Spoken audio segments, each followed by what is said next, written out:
فقد قال الله تعالى في كلامه المجيد والفرقانه الحميد أعوذ بالله من الشيطان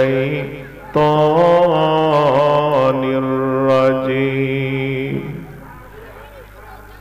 بسم الله الرحمن الرحيم إن الله وملائكته يصلون على النبي يا أيها الذين آمنوا صلوا عليه وسلموا تسليما اللهم صل على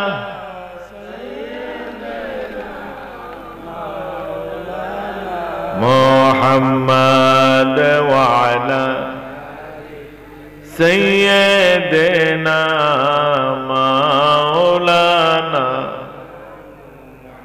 اللهم صل على سيدنا مولانا محمد وعلى سيدنا مولانا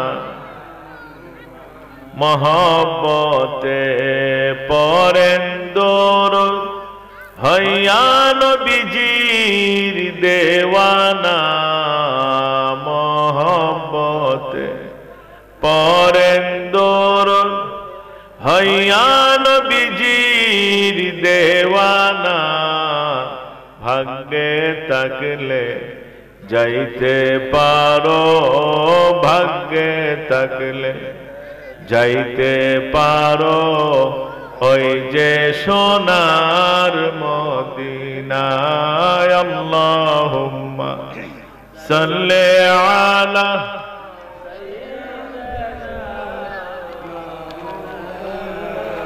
মুহাম্মাদ ওয়া আলা সাইয়্যিদিনা মাওলানা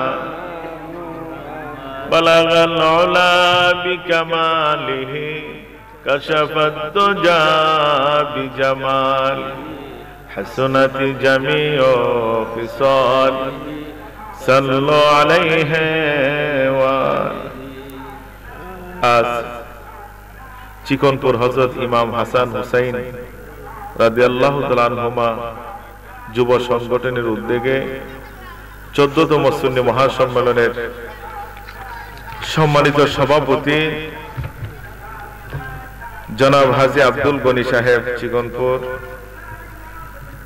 সহ সভাপতি বৃন্দগণ আজকে মাহফিলে উপস্থিত হয়েছেন।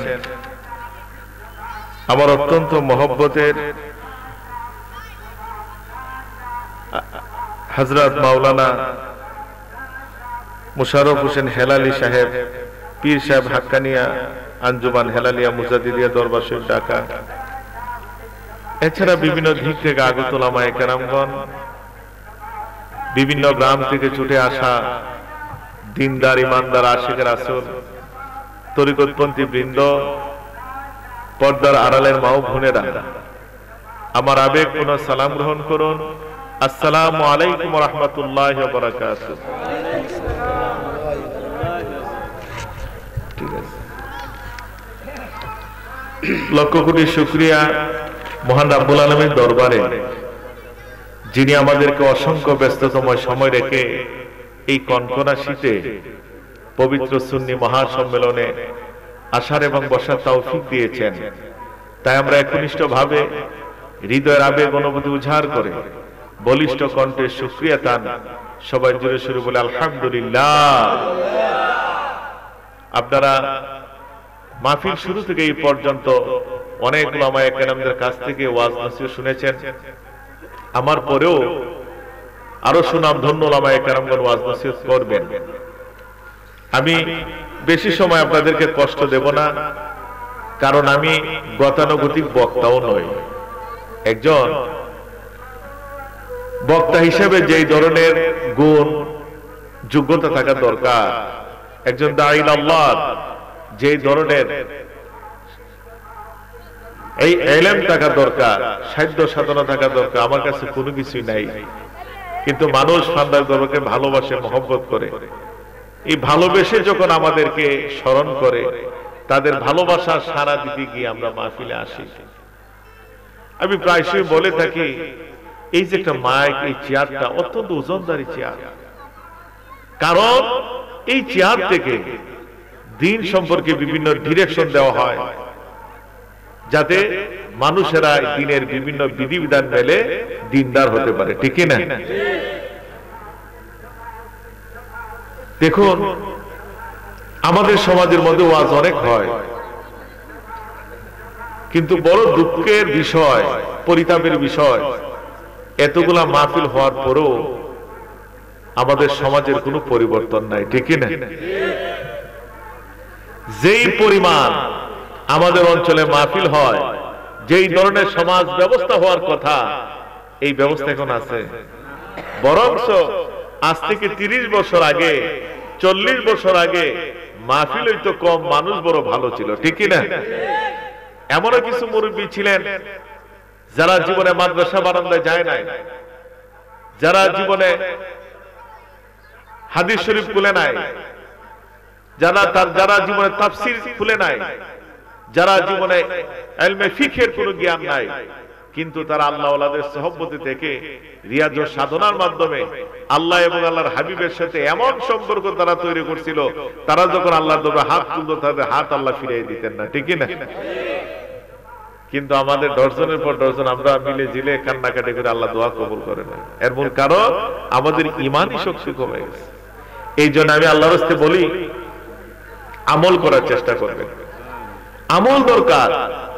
আজকে দেখুন, যেই পরিমাণ বছরে আপনারা মাহফিলে যান, আমি যদি একটা পরিসংখ্যান করি যে বছরে আপনি 10টা মাহফিলে যান, যদি পেছনের 5 বছরের দিকে তাকায়, 5 10 50টা মাহফিলে গেছেন, প্রত্যেকটা মাহফিলে একটি করে কথা যদি মানতে পারতেন, 50টা ইসলামের মৌলিক বিধানগুলা আপনার চরিত্রের সাথে এসে যাইতো, আপনি এমনিতে আল্লাহওয়ালা হয়ে যেতেন, ঠিক না?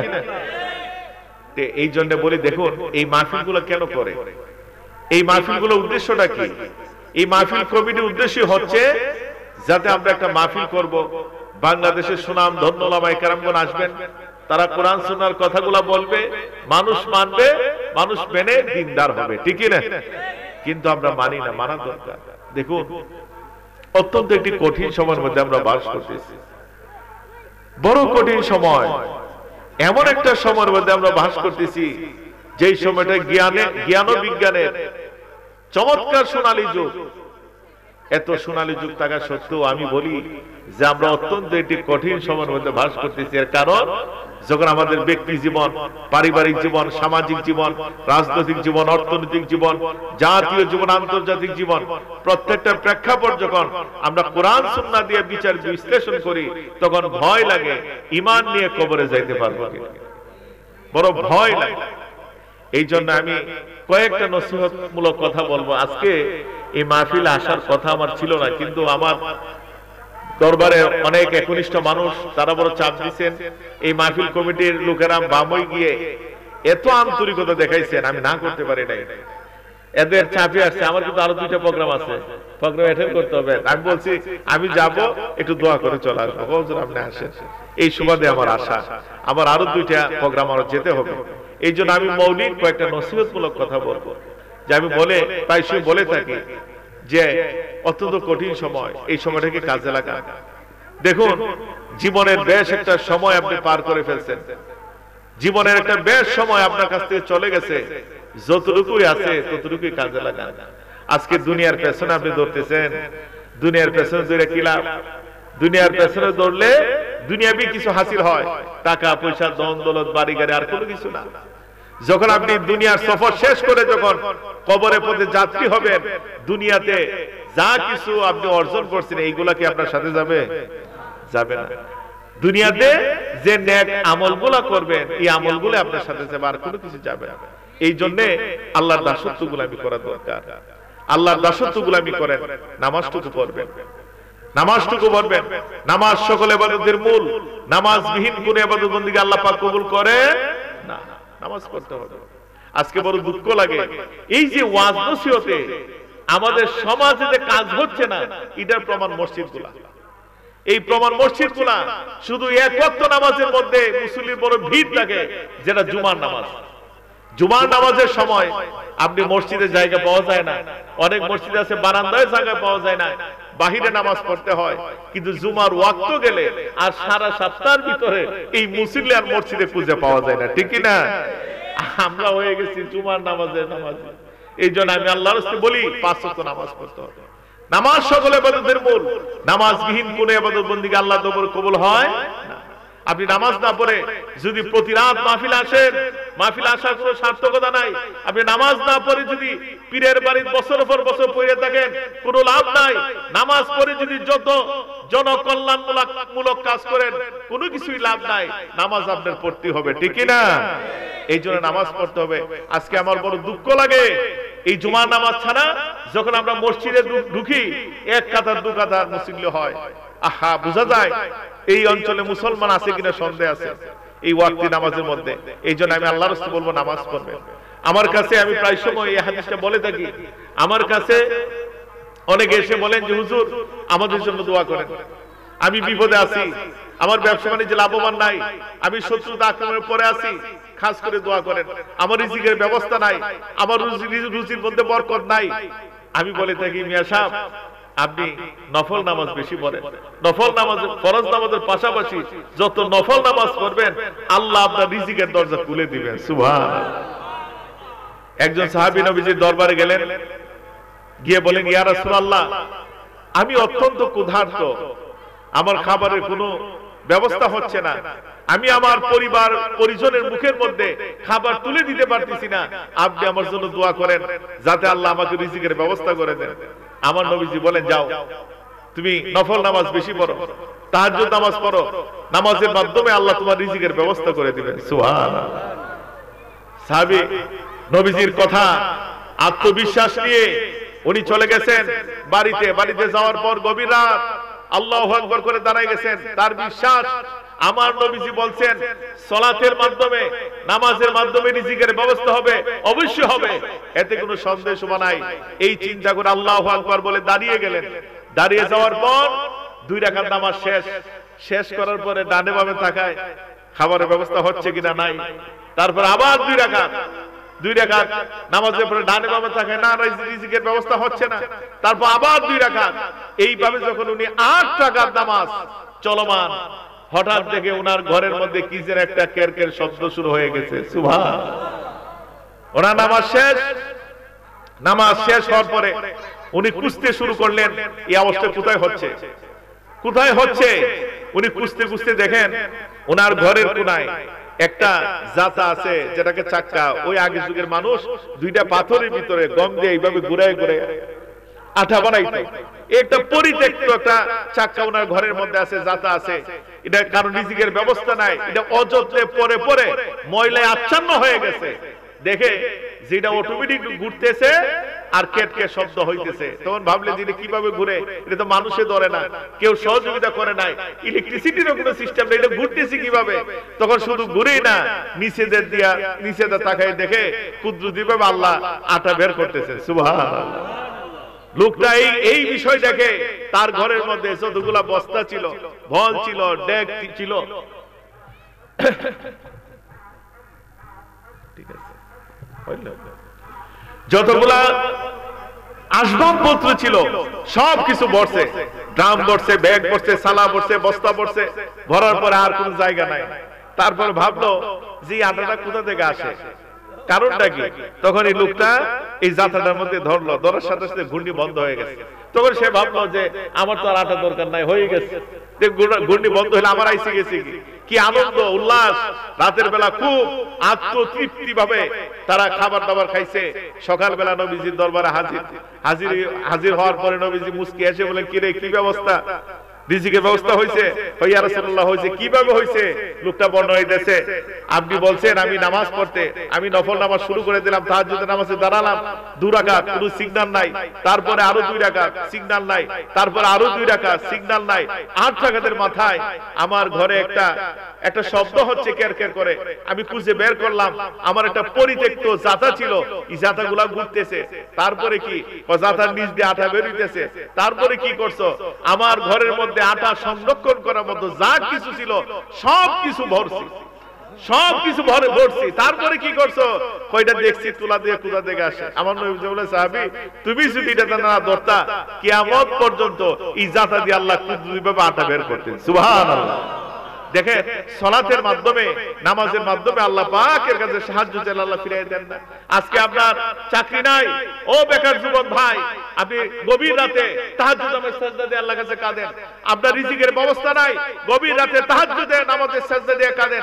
আপনি মামলা মোকদ্দমায় পড়ে আছেন, আপনি গভীর রাতে তাহাজ্জুদ নামাজে সিজদা দিয়ে কান্নাকাটি করেন। এই তাহাজ্জুদ নামাজে সিজদার উসিলায় আল্লাহ পাক রব্বুল আলামিন আপনার বিপদ আপদ দূর করে দিবেন। সুবহানাল্লাহ। এই জন্য নামাজ পড়তে হবে। আমি আল্লাহর রাস্তায় বলি যে নামাজ পড়বেন। কিন্তু আমার দুঃখের বিষয়, আমাদের কিছু মুরব্বী ভাইরা আছেন, তারা হজ করে আসছেন, মুরব্বী মানুষ, তারা ঠিকই 5 ওয়াক্ত নামাজ পড়ে। শুধু 5 ওয়াক্ত নামাজই পড়ে না, মসজিদের প্রথম কাতারে দাঁড়ায় নামাজ পড়ে। এমন কিছু মুরব্বী আছেন যে ফজর ওয়াক্তের আগেই মসজিদে চলে যান।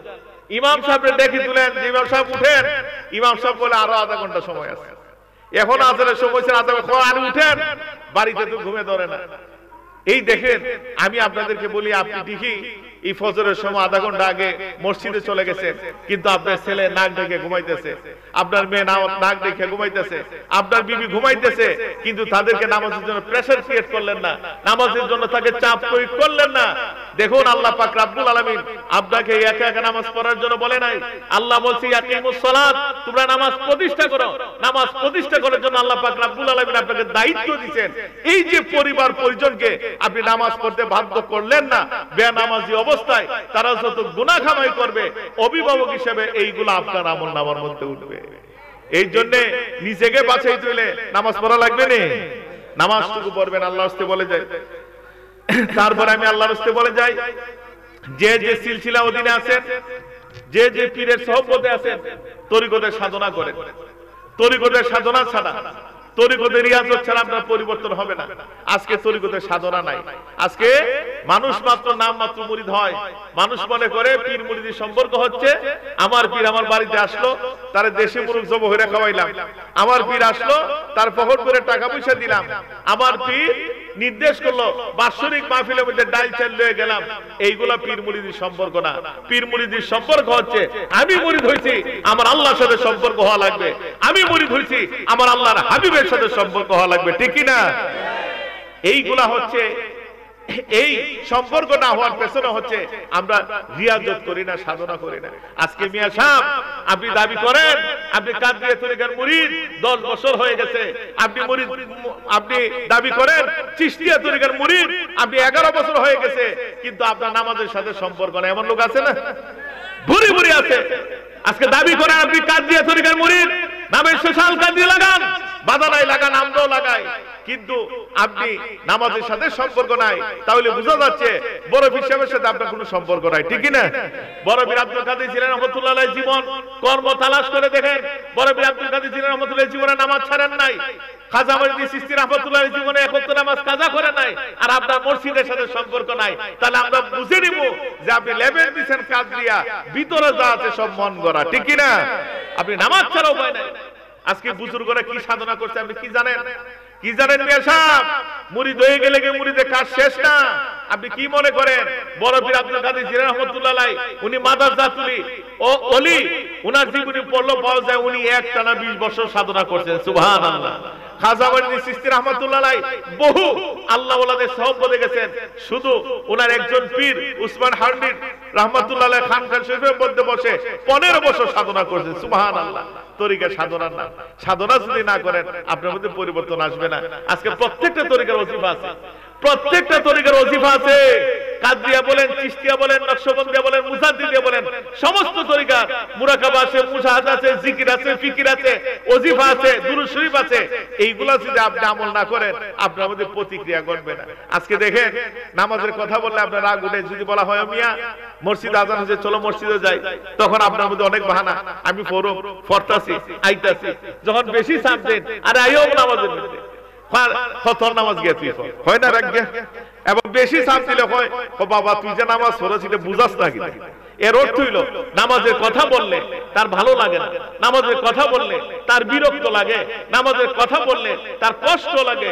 ওই লোকটা যদি বড় পীর সাহেবের ভাইলে তরিকতের সাধনা করত, খাজা সাহেবের ভাইলে তরিকতের সাধনা করত, তরিকতে পূর্ণাঙ্গ নিয়ামত আসতো, তখন মসজিদে আজান দিলে আজানের শব্দটুকু তার কানের মধ্যে লাগলে তখন তারে ধাক্কানো লাগতো না মসজিদে আনার জন্য, তারে বলা লাগতো না। মসজিদের আজানটুকু তার কানের মধ্যে পৌঁছার সাথে সাথে মসজিদ থেকে তার চুম্বকের মতো টান শুরু করে দেয়। সুবহানাল্লাহ।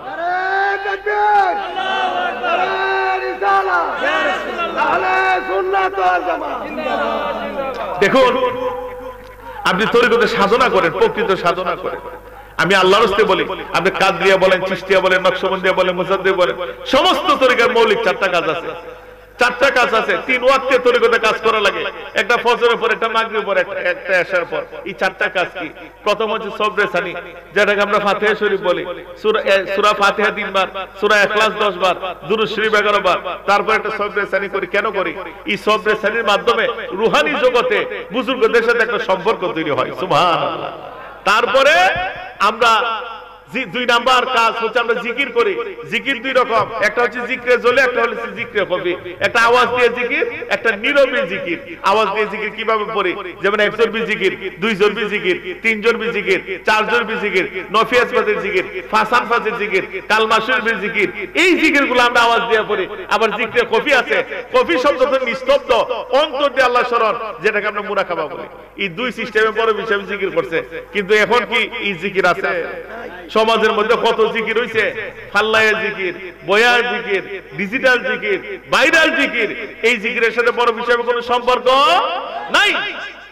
আজকে জানেন কি বলবো, একজন বক্তার একটা জিকিরের ছন্দ শুনে আমি বড় হতাশ যে উনি মাদ্রাসায় বারান্দায় গেছে কিনা আমার সন্দেহ হয়। এই লোকটা জিকির করতে করতে বলতেছে এক ছন্দের মধ্যে আল্লাহ 99টা নামের মধ্যে নাকি একটা নাম আছে রঙ্গিলা। নাউজুবিল্লাহ, নাউজুবিল্লাহ। দেখুন কতটুকু অথর্ব। আপনি দেখেন একটা 10 টাকা 15 টাকা দিয়ে একটা নামাজ শিক্ষা বই কিনলে দেখবেন আল্লাহ 99 নাম আছে এখানে, উচ্চারণ সহ অর্থ সহ। 99 নামের ভিতরে রঙ্গিলা শব্দ এই শব্দটাই নাই, কিন্তু বক্তা সালাই দিছে যে আল্লাহ নামের মধ্যে নাকি একটা রঙ্গিলা শব্দ আছে। বক্তার কথা হইলো যে এটা কোনটা হোক, কোনটা বেঠিক, কোনটা ঠিক, এটা দেখার বিষয় না। শ্রোতার শরীরের মধ্যে তাল উঠলি চলে, তাল উঠলেই চলে। এই তালের কারণে আজকে আমাদের জিকিরে হাকিকত নষ্ট হয়ে যাচ্ছে, ঠিক কিনা? এই জন্য আমি বলে যাই বুজুর্গদের ভাইলে তরিকতের সাধনা করেন। তরিকতের সাধনা করলে আপনার মাধ্যমে পরিবর্তন আসবে, না হলে পরিবর্তন আসার কোনো সুযোগ নাই। এই জন্য আমি আল্লাহর রাস্তে বলবো তরিকতের সাধনা করেন। শুধু ফান্দাউদ দরবারে মুরিদ হওয়া লাগবে এমন কোনো কথা না, ফান্দাউদ দরবারে শুধু মুরিদ হওয়া লাগবে এমন কোনো কথা না। আমার কথা হলো যে কোন একটা হক্কানি সিলসিলায় মুরিদ হন। আপনি হক্কানি সিলসিলায় মুরিদ হইয়া আল্লাহ এবং আল্লাহর হাবিবের সাথে সম্পর্ক করেন, এতে আমরা খুশি। কিন্তু কোনো বড় দরবারে যাওয়া যাবে না, কোন বন্ড দরবারে যাওয়া যাবে না। যে দরবারের মধ্যে শরীয়ত নাই, যে দরবারের মধ্যে তরিকত নাই, যে দরবারের হাকিকত নাই, যে দরবারের মধ্যে মারিফত নাই, এই দরবারে যদি আপনি যান তরিকতের তো কোনো তোও বুঝবেন না, মাইরের পথ ছাড়ার কোনো উপায় নাই, ঠিক কি না? এই বিষয়গুলো খেয়াল করতে হবে। আজকে তারা বলে যে শরীয়তের মোল্লারা মারিফত বুঝে না, এটা হলো এদের ধাপ্পা মারা কথা। এর কারণ হচ্ছে এদের কাজটাই হচ্ছে যে আলেম থেকে মানুষ কিভাবে সরানো যায়, আর আলেম থেকে মানুষ সরাইতে গেলে এদেরকে দিয়ে অতি সহজে শিরক এবং বেদাতি কাজ করানো যায়, ঠিক কি না? এইগুলা কথা নয়। বড় বীর আব্দুল কাদের জিলানী রাহমাতুল্লাহ বলছেন শরীয়ত ছাড়া তরিকতের ভিত্তি নাই, শরীয়ত ছাড়া হাকিকতের ভিত্তি নাই, শরীয়ত ছাড়া মারিফতের ভিত্তি নাই। আগে শরীয়ত, তারপর তরিকত, হাকিকত, মারিফত, চারটা গুণে গুণান্বিত হইলে আপনি তাকওয়াবান পরহেজগার আল্লাহওয়ালা, ঠিক কি না? এগুলা মানতে হবে। পীর দরবেশ সূক্ষ্মতার সহিত যদি কোনো পীর কোরআন বিরোধী কোনো কাজ করে, সুন্নাহ বিরোধী কোনো কাজ করে, তাদের কাছে যাবেন না। যদি যান ঈমানও যাবে, আমলও যাবে, ঠিক কি না? এই বিষয়টা খেয়াল করবেন। আমি আল্লাহর রাস্তায় বলে যাই, আমি আল্লাহর রাস্তায় বলে যাই, হালাল খাবেন, হারাম দিকে দূরে থাকবেন, সুদ ঘুষের সাথে সম্পর্ক রাখবেন না। সুদ ঘুষ খাইয়া সারা রাত নামাজ পড়লে কাম হইতো না, সুদ ঘুষ খাইয়া বছরের পর বছর হজ করলে কাজ হবে না।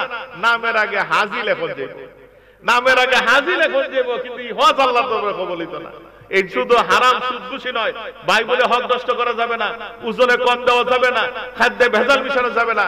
আমাদের এমন কিছু ব্যবসায়ীরা আছে, আমার বড় দুঃখ লাগে, তাদের দোকান থেকে 1 কেজি ডাল কিনে আনলে বাড়িতে এনাফ 950 গ্রাম আছে না, 1 কেজি চিনি কিনে আনলে বাড়িতে হয় 950 গ্রাম। মিয়া সাহেব 50 গ্রাম আর 25 গ্রাম চুরি করে পরলোক হইতেন না, কিন্তু 50 গ্রাম আর 25 গ্রাম চুরির কারণে আসরের মধ্যে আপনি জান্নাতটা যাইব। জানা রাখেন, আল্লাহর দাসত্ব গোলামি কম বেশি হইলে আল্লাহ এক সময় আপনাকে মাফ করব, কিন্তু বান্দার হক নষ্ট করলে সে না মাফ করা পর্যন্ত আল্লাহ আপনাকে মাফ করবে না, ঠিক কি না? এই জন্য হালাল খাইতে হবে, হারাম দিকে দূরে থাকতে হবে। আমি আল্লাহর রাস্তায় বলে যাই, আমি আজকে আমার সময় কম, তাহলে আমি বললাম তরিকতের কাছে এই অন্যায় কাজগুলো কিভাবে সরে। তরিকতের কাজ করলে সুদ খাওয়ার ইচ্ছা থাকবে না, তরিকতের কাজ করলে খাদ্যে ভেজাল মিশানোর ইচ্ছা থাকবে না, তরিকতের কাজ করলে মানুষের মধ্যে তহমত দেওয়ার ইচ্ছা থাকবে না, তরিকতের কাজ করলে অহংকার আসবে না, তরিকতের কাজ করলে আমিত্ব আসবে না, তরিকতের কাজ করলে পরশ্রী কাতরতা আসবে না, তরিকতের কাজ করলে গীবত আসবে না। এগুলা কিভাবে আসে না, আমাদের কিছু সবকের হাল আছে, বিশ্লেষণ করলে বুঝতে পারতেন যে একটা তরিকতের এই সবকগুলা নষ্ট করলে কি কি নিয়ামত হাসিল হয়। এই জন্য আমি বলতে পারলাম না সময়ের অভাবে, কিন্তু আমি বলে যাই হালাল খাবেন, হারাম থেকে দূরে থাকবেন।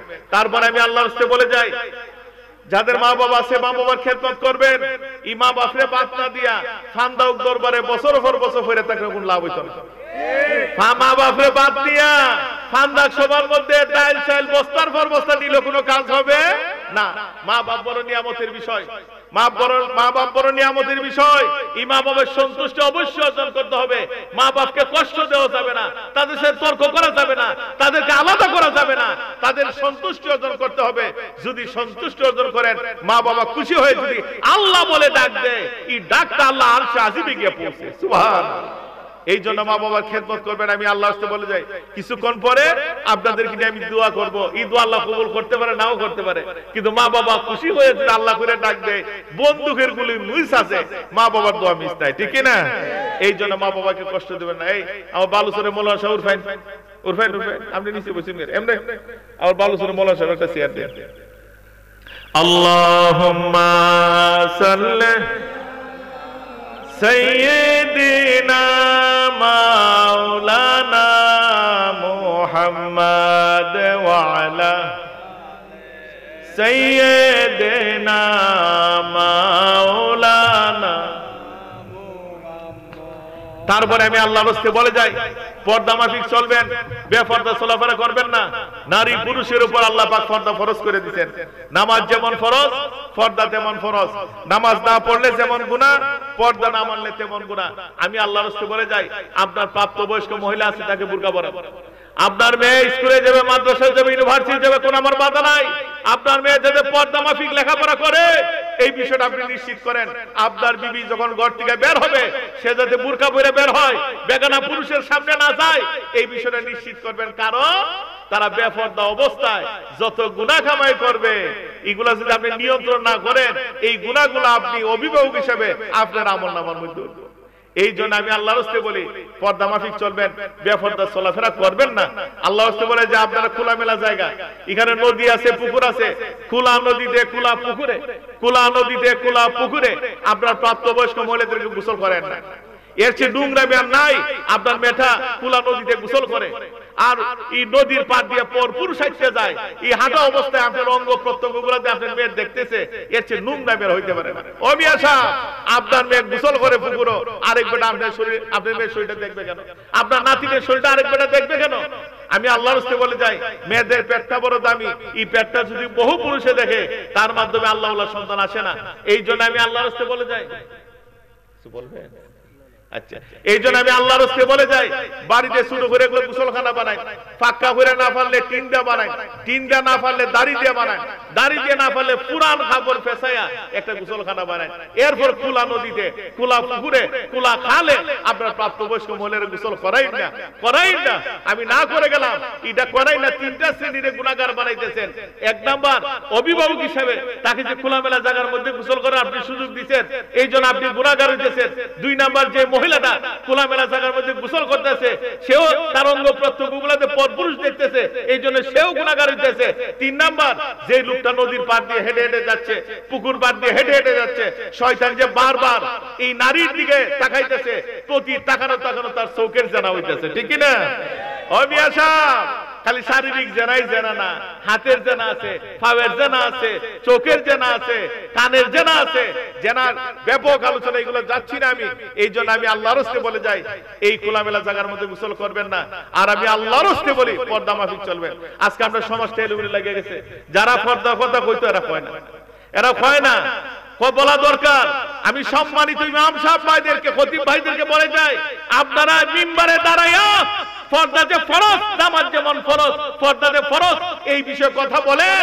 না বললে আল্লাহর কাঠগড়ার মধ্যে আপনি আসামি হয়ে যাবেন, ঠিক কি না?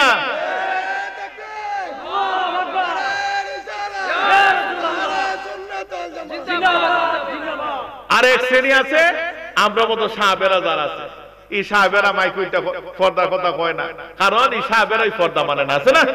পর্দা মানে এই কাজ করা যাবে না। আজকে আর মানবো কিভাবে? আমরা পাবলিকও মানি না। আমরা গড়ে গেল, হুজুর আমার ফুরির একটা ফু দেন, হুজুর আমার নাতির একটা মাথা হাতে ফু দেন, হুজুর আমার নাতির একটা ফিডা হাতে ফু দেন, হুজুর আমার নাতির আপনার কদম মুছে করতো। টোটালি এগুলো ইসলাম হারাম, এগুলো হারাম, এগুলো করা যাবে না, এগুলো ইসলাম সম্মত না। মিয়া সাহেব, এই পর্দা আপনি ইসবা কিয়াস দিয়ে ফরজ করা হয় না, এই পর্দা সরাসরি আল্লাহ কুরআনের আয়াত দিয়ে পর্দা ফরজ করেছে, ঠিক কি না? যদি পর্দা না মানেন আপনি ঈমান থাকবে না।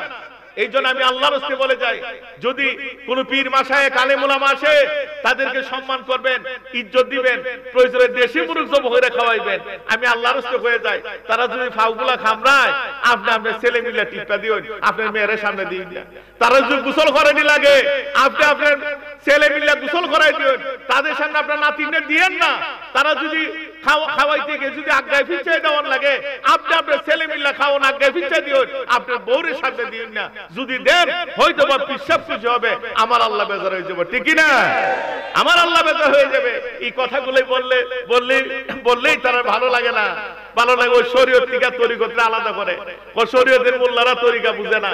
মিয়া সাহেব, এইগুলা করবেন না। এই শরীয়ত আপনি মানবেন না কেন? এই শরীয়ত প্রতিষ্ঠিতের জন্য আমার নবী তাইফের ময়দানে রক্তাক্ত হয়েছেন।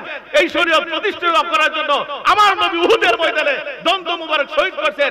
এই শরীয়ত প্রতিষ্ঠা করার জন্য আমার নবীর কলিজার টুকরা সাহাবে কেরামগণ, লক্ষ লক্ষ সাহাবী গলা কাটা রক্ত জমিনে বিছাই দিতে। এই শরীয়ত না মানলে আপনার ঈমান থাকবে না, ঠিক কি না? আপনার ঈমান থাকবে না।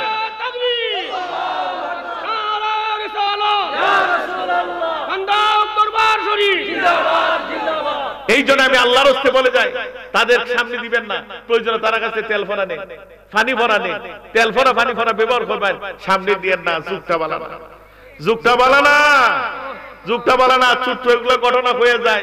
কয়েক সপ্তাহ আগে একজন হিসেবের মুরিদের মুরিদ স্বামী স্ত্রী আমার দরবার আসছিল পরে আমার অফিসে পুরুষ গেছে, গিয়ে বলতেছে, হুজুর আমার বউ আপনার সাথে কথা কইব। তখন আমি কইলাম, মিয়া সাহেব আমি তো মহিলার সামনে যাই না, আমি মহিলার সামনে যাই না, আমি মহিলার সামনে যাই না।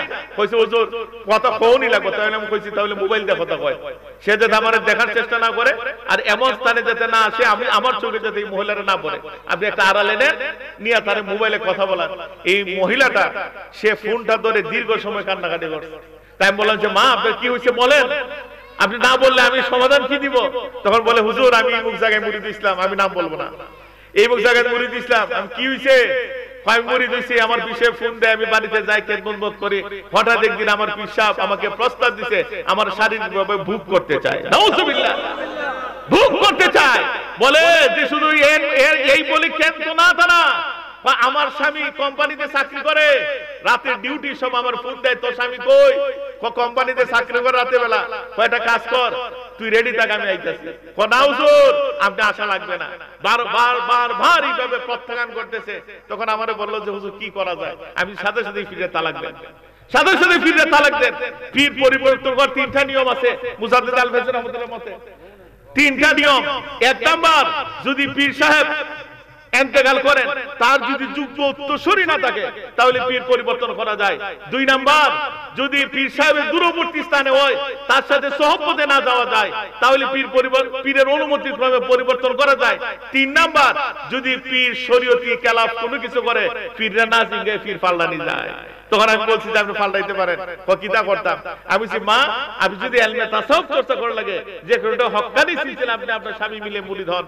তখন বলছি যে আপনার এখানে ফান্দাক আমি হইতে চাই, যে আমি বলছি আমার ইচ্ছা, আমি বলবো না ফান্দাক মুরিদ হন, যদি ভালো লাগে হন, বাধা নাই। তবে ফান্দাক মুরিদ হওয়ার সাথে সাথে শরীয়ত মাইনা চলতে হইব, পর্দা মাইনা চলতে হইব, এই ধরনের স্বীকৃতি দিতে হইব, তাহলে আপনি মুরিদ দিতে পারবেন। তখন এই মহিলাটা মুরিদ দেখেছে, দেখেন কি অবস্থা। আমার আব্বা বলতেন যে বাজার শয়তান পীর মানে না, আলেম মানে না, ইমাম মানে না, মুয়াজ্জিন মানে না, সুযোগটা পাইলে তার চরিত্রটা নষ্ট করে দেয়। এই জন্যই শরীয়ত, এই জন্যই শরীয়ত, এই জন্যই আল্লাহ কোরআনের মধ্যে আয়াত নাযিল করছে, নারী পুরুষের উপর পর্দা ফরজ করছে, বেপর্দা চলাফেরা কোনো সুযোগ নাই। ফান্দা দরবার স্টেট পুরোর কথা বলে, মানুষের চেহারার ফাইল তাকায় কথা বলে না, বলার প্রয়োজন নাই। মিয়া সাহেব আপনি ফালবেন কিনা, আপনি আমার চাহিদা পূরণ করার শেপ নাই, আমার মালিক যদি খুশি থাকে উনি কুদ দিবেন, আমার সাহায্য করবে, ঠিক না?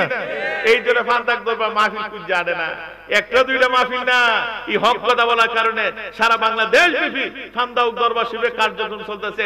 1টা 2টা মাহফিল না, এই বছর 1250 উপরে মাহফিল দাঁড়িয়ে উঠতেছে, আলহামদুলিল্লাহ। আমরা 4 ভাই মিলে মিলে মাহফিল করি, ডেইলি 4টা 5টা 6টা 8টা মাহফিল হয় যাই। এই হকের মধ্যে যাতে থাকি, দোয়া করবেন। আমিও বলি পর্দা মাহফিল চলবেন, বেপর্দা চলাফেরা করবেন না, বেশি বেশি দুরূদ শরীফ পড়বেন, যত বেশি দুরূদ শরীফ পড়বেন ততই আমার নবীজির সাথে সম্পর্ক তৈরি হয়। মিলাদ কিয়াম বেশি বেশি করে পড়বেন। যারা মিলাদ কিয়াম পড়ে না তাদেরকে আমরা কাফের বলি না, আমরা যারা পড়ি আমরা বেদাতি করি না, তাহলে তো দ্বন্দ্বই থাকে না, ঠিক কিনা?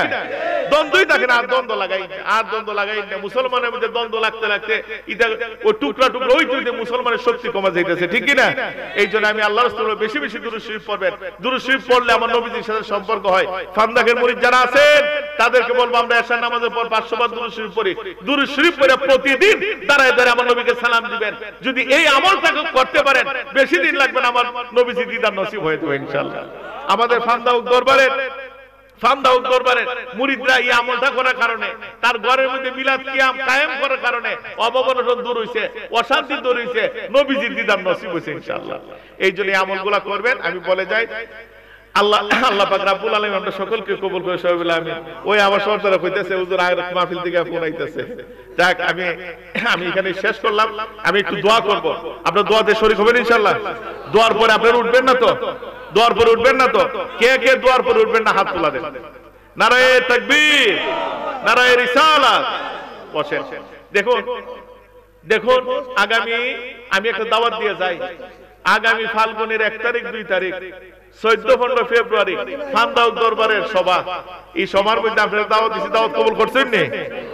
আমার বিশ্বাস এই অঞ্চলের লোক ফান্দাকের মাহফিলের দিন বাড়ি ঘরে থাকে না, সকলেই যায়। এরপর আমি দাওয়াত দিয়ে গেলাম, আপনারা যাইতেন সকলে, সব বান্ধবে যাইতেন, বন্ধু বান্ধব নিয়ে যেতেন, তবে কোনো মহিলা নিয়ে না। আমাদের মাহফিলে মহিলাদের বসার কোনো স্থান নাই, খাওয়ার কোনো স্থান নাই, অবস্থানে কোনো স্থান নাই। যদি সাথে মহিলা নেন এরা কষ্ট করবে। এই জন্য পুরুষ যারা আছে সবাই যাবেন। সকলে আমি দাওয়াত দিয়ে গেলাম, ভালো লাগবে। লক্ষ লক্ষ লোক একসাথে নামাজ পড়ে, লক্ষ লক্ষ লোক একসাথে জিকির করে, লক্ষ লক্ষ লোক একসাথে আল্লাহর দরবারে হাত তুলে। কার উসিলা আল্লাহ আপনাকে কবুল করে বলা যায়? এই জন্য আমি দাওয়াত দিয়ে গেলাম, আপনারা যাবেন। আল্লাহ পাক রব্বুল আলামিন আমরা সকলকে কবুল করুন, সবাই বলে আমিন।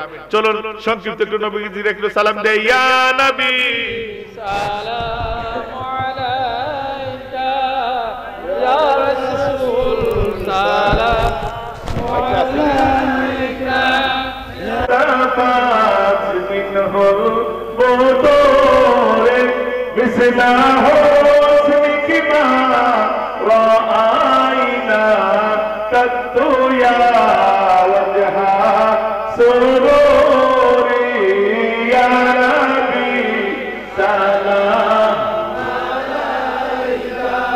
يا رسول سلام عليك يا حبيب سلام عليك صلوات الله عليك ولولا بكماله كتبت بجماله حسنت جميع خصال صلوا عليه এখন একটু দোয়া হবে আমার জন্য দোয়া করবেন ইনশাআল্লাহ আমিও আপনাদের জন্য দোয়া করব আস্তাগফিরুল্লাহ রাব্বি মিন কুল্লি যামবি ওয়া আতুবু ইলাইহি লা হাওলা ওয়ালা কুওয়াতা ইল্লা বিল্লাহিল আলিয়্যিল আযীম তুবু ইলাল্লাহি তাওবাতান নাসুহা আস্তাগফিরুল্লাহ ইন্নাল্লাহা গফুরুর রহিম আল্লাহুম্মা আমিন ইয়া আল্লাহ ইয়া রহমান ইয়া রহিম ইয়া হাইয়্যু ইয়া কাইয়্যুম বিরহমাতিকা আস্তাগফির আসসালামু আয়ে নূর চশমে আম্বিয়া अस्सलाम आए बादशाह औलिया रब्बना ज़लमना अनफुसना व इन लम तगफिर लना व तरहमना लनकूनन्ना मिनल खासिरीन रब्बना ला तुज़िग़ क़ुलूबना बअदा इज़ हदैतना व हब लना मिन लदुनका रहमा इन्नका अंतल वहाब रब्बना आतिना फिद दुनिया हसनतन व फिल आखिरह हसनतन व क़िना अज़ाबन नार व क़ुल रब्बिरहमहुमा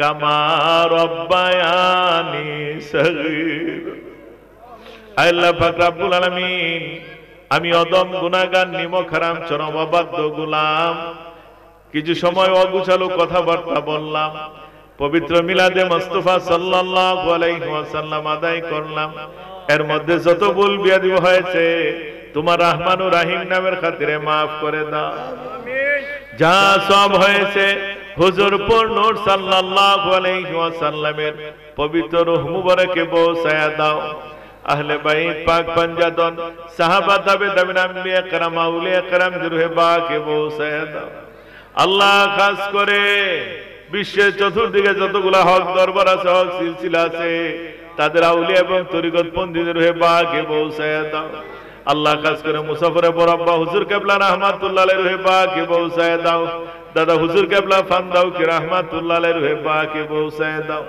আমাদের পীর ও মুর্শিদ হুজুর কিবলা ফান্দাও কি রাহমাতুল্লাহ আলাইহি রূহে পাকে পৌঁছায়া দাও ফান্দাও দরবারের সমস্ত আশিকিন জাকিরিন মুহিব্বিন খুলাফায়ে কেরামগণ যারা কবরে শহীদ আছেন তাদের রূহে পাকে পৌঁছায়া দাও আল্লাহ সিকনপুর সহ অত্র অঞ্চলের চতুর্দিকে যতগুলা কবরস্থান আছে জানি না তোমার বান্দা বান্দীরা কোন হালতে কবরে শুয়ে রয়েছে আল্লাহ এই মাহফিলের উসিলায় তুমি তোমার বান্দা বান্দীদেরকে maaf করে দাও আল্লাহ তাদের কবরগুলারে তুমি জান্নাতের টুকরা বানায়া দাও আল্লাহ শুধু অত্র অঞ্চল নয় বিশ্বের চতুর্দিকে যতগুলা মুসলিম কবরস্থান আছে যদি কোনো মুসলমান নরনারী আযাবে দেখে থাকে এই মাহফিলের উসিলায় তুমি তাদেরকে নাজাত দান করে দাও তাদের কবরগুলারে তুমি জান্নাতের টুকরা বানায়া দাও আল্লাহ তোমার বান্দারা বড় আশা নিয়ে আমি গুনাহগারের সাথে হাত তুলছে আল্লাহ আমাদের জীবনের গুনাহ খাতারে maaf করে দাও আল্লাহ আমাদের এই মাহফিলে তুমি কবুল আর মঞ্জুর করো আল্লাহ আল্লাহ আমি গুনাহগারের কাছে আসার পরে বিভিন্ন উদ্দেশ্যে দোয়া চাইছেন আল্লাহ তাদের মনের নেক আশা বাসনারে তুমি কবুল আর মঞ্জুর করো আল্লাহ আল্লাহ এই মাহফিলে তুমি কবুল আর মঞ্জুর করো আল্লাহ আল্লাহ এই মাহফিলে উসিলে গ্রামে তুমি তোমার গজব আযাব থেকে হেফাজত করো আল্লাহ তোমার খাস রহমত বরকত দান করে দাও আল্লাহ আমাদের জীবনের গুনাহ খাতারে maaf করে দাও আল্লাহ যাদের আব্বা আম্মা কবরে আছে আব্বা আম্মারে maaf করে দাও যাদের আব্বা আম্মা দুনিয়া আছে নেক হায়াত দান করে দাও আল্লাহ তোমার হাবিবের দেখায় করে যে ঠান্ডা করে দাও মওত যখন দিবা ঈমানের সহিত মওত দিও বেঈমান বানায় মওত দিও না আল্লাহ আল্লাহ সর্বাবস্থায় হক কথা বলার তৌফিক দান করো, হক ভাবে চলার তৌফিক দান করো, হালাল খাওয়ার তৌফিক দান করো, হালাল রুজি রোজগারের ব্যবস্থা করে দাও। আল্লাহ আমরা দিনদার ইমানদার নামাজি বান্দা হিসেবে কবুল করো, তাকওয়াবান পরহেজগার আল্লাহ হিসেবে কবুল মঞ্জুর করো। দাদা হুজুর কেবলা ফান্দাওকে, হুজুর কেবলা ফান্দাওকে নেক নজর নেক তাওয়াজ্জুহ নসিব করো আল্লাহ। আল্লাহ বিভিন্ন গ্রাম থেকে তোমার বান্দারা আসছে, আল্লাহ তাদের প্রত্যেকের মনে নেক আশা বাসনা তুমি কবুল করো। আল্লাহ মাহফিল যখন আখির মুনাজাত হবে, আখির মুনাজাতের শেষে যার যার বাড়ি করে সহি সালামতে যাওয়ার তৌফিক দান করো আল্লাহ। আমরা সকলে তুমি কবুল মঞ্জুর করো আল্লাহ। আল্লাহ পর্দালে মা বোনরা হাত তুলছে, তাদেরকে তুমি কবুল মঞ্জুর করো আল্লাহ। সকলে তোমার কুদরতের রাজা হাওলা করে দিয়ে গেলাম আল্লাহ, আমিও হাওলা হইলে উপরে কবুল মঞ্জুর করো। সাল্লাল্লাহু আলা খাইরি খালকি মাজহার লুতফি নূর আরশি মুহাম্মদ ওয়া আলিহি ওয়া সাহবিহি আজমাইন। বাহাকে লা ইলাহা ইল্লাল্লাহু মুহাম্মাদুর রাসূল।